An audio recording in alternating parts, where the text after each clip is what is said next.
घोष के साथ गरज उठती है, धरती कांप रही है, हवा थरथरा रही है, मानो धर्म और अधर्म दोनों अपने अपने अस्त्र सजाकर आवाज की लड़ाई शुरू कर चुके हैं। पर इस शोर में एक गहरी बात छिपी है।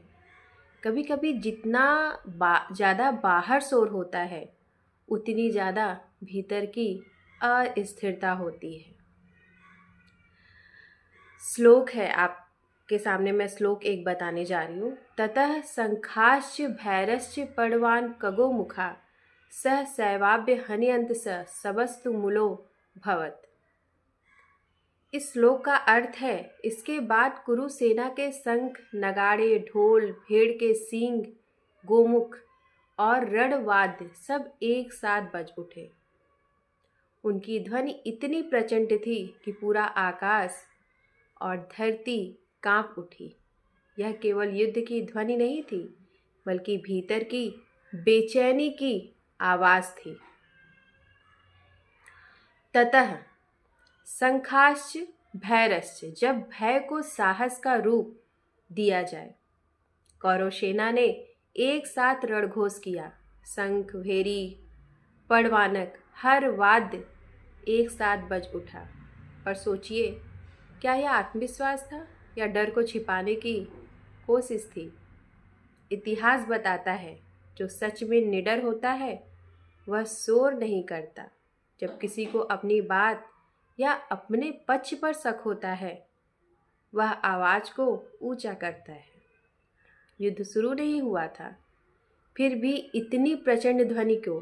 क्योंकि भीतर संशय था कि क्या हम धर्म के साथ हैं या केवल सत्ता के साथ हैं। पड़वानक, गोमुखा, साधन सबके पास है, दिशा नहीं। यहाँ गीता ने युद्ध के हर वाद्य का नाम लिया। शंख मतलब प्रेरणा, भेरी मतलब बल, पड़वानक मतलब घोष, गोमुख अर्थात संकेत, सभी प्रतीक है मानव सामर्थ्य के, जो तब तक सुंदर है जब तक कि वे सत्य की सेवा में हो, पर जब वही साधन अहंकार की सेवा में लगते हैं तो वे शोर बन जाते हैं। आज के दौर में भी देखिए, तकनीक, मीडिया, प्रचार सब कुछ हमारे पास है, पर अगर दिशा गलत हो तो सब मिलकर तुमुल शब्द बनाते हैं, यानी अराजकता की आवाज बनाते हैं। सह सैवाभ्य हन्यंत, जब भीड़ एक साथ बोलती है। सह सैव अर्थात एक साथ, सैकड़ों वाद्य एक साथ बजते हैं। कोई ताल नहीं, कोई संयम नहीं, बस एक सामूहिक गर्जना। यह श्लोक हमें भीड़ मनोविज्ञान का परिचय देता है।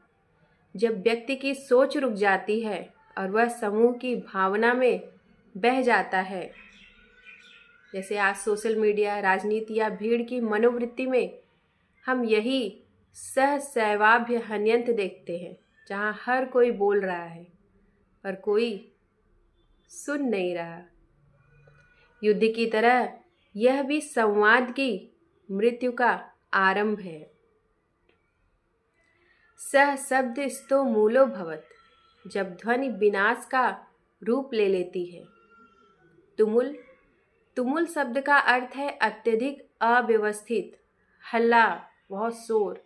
युद्ध का शोर इतना था कि आकाश और पृथ्वी एक साथ कांप उठी। यह केवल बाहरी वर्णन नहीं है, बल्कि आंतरिक प्रतीक भी है। जब हमारे भीतर लालच, भय और ईर्ष्या बढ़ जाती है तो मन में भी तुमुल शब्द उठता है, अर्थात शांति का विनाश। पीस ही नहीं है आपके अंतर्मन में। गीता यही सिखाती है, बाहरी युद्ध से पहले भीतर का शोर शांत करना आवश्यक है, क्योंकि जो मन में घुसता है वही कर्म में प्रकट होता है। दुर्योधन की दृष्टि वर्सेस भीष्म का विवेक। दुर्योधन को यह शोर सुख देता है। उसे लगता है, देखो हमारी सेना कितनी शक्तिशाली है, दिखावा।